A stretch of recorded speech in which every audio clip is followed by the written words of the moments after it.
Good evening, everybody. My name is Stephanie Meyer, and I'm the Senior Vice President, Chief Nursing Officer at Children's Mercy, and I was head of our Incident Command Center for today's events. I want to start by expressing our sincere sympathy and our heartbreak that we are feeling, as well as you in the community, for the violence that unfolded here today. I want to clarify that we have had 12 patients that we have treated, 11 of which are children with 9 gunshot wounds.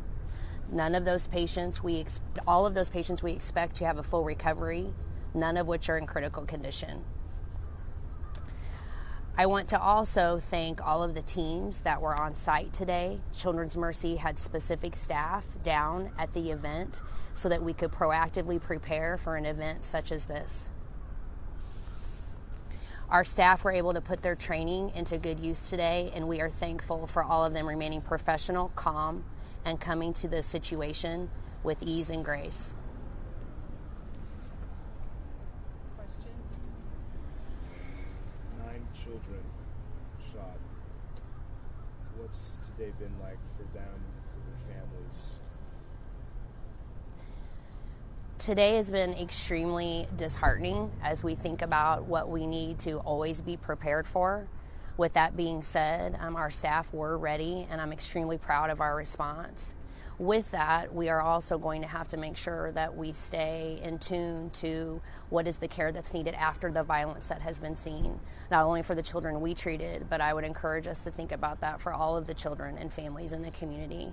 We, of course, are going to work through that with the specific ones we've treated, and we have had our Office of Wellbeing help our teams through the situations that they've encountered. 11 children. Can you give us an age range for those children? I can. Our ages were between 6 and 15. Were there children, because I know you guys put out a notice earlier today saying if any parents were not sure where their children would contact you, were there families that were separated? We did have families that contacted us, and we went through our reunification plan, which was extremely successful for us today, and all of them have been reunited. So you did have families you reunited? We did have families we reunited.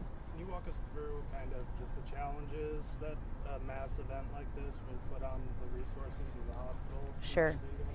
The challenges of a situation like this, of course, you can imagine, but while we're also treating kiddos that weren't at the parade today for other situations, illness, surgery, things like that, some of that needs to be reprioritized, which we did well according to our mass casualty and incident command situation and plan. We had to pause some of the surgeries that we would have done normally if this wouldn't have occurred, and we had to mobilize resources to take care of the families and the patients that presented to our emergency department.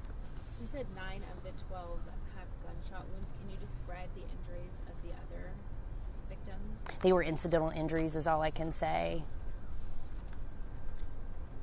In the ages 6 through 15, those were the total patients or the ones that were shot? The ages of the pediatric patients we treated were 6 to 15. How were the children that you saw? What was their, disposition like after going through something? Fear. The one word I would just use to describe what we saw and how they felt when they came to us was fear.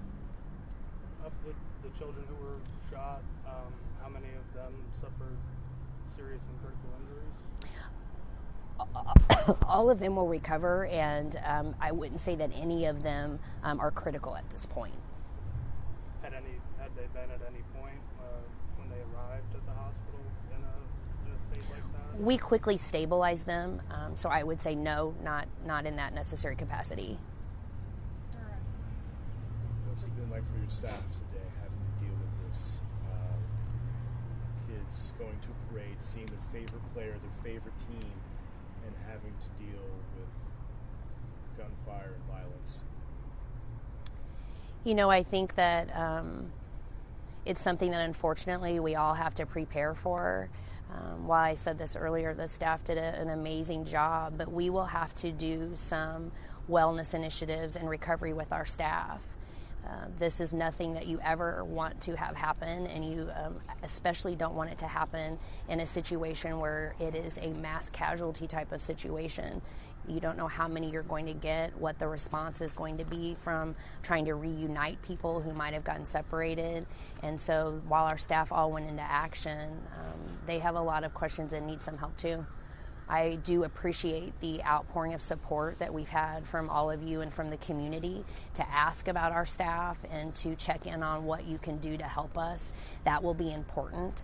And I think it's important that we remember all healthcare staff in the community right now, as well as law enforcement and everybody else that responded to an extremely unfortunate circumstance today.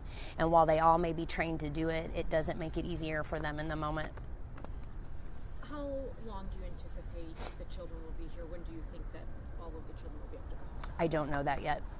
The Chiefs players consoling some of these children? We know that they were consoling some children with these kids. I can't specifically speak to that and which ones that they talk to or not. Of course, our goal is to bring them and stabilize them, make sure they're getting the care they need, and I'm sure we'll hear stories after that. Hey, thank you for watching. Please go to newsnationnow.com, newsnationnow.com, and you can find News Nation on your television provider. And don't forget to click the red subscribe button down below. Then you will get more of News Nation's fact-driven coverage.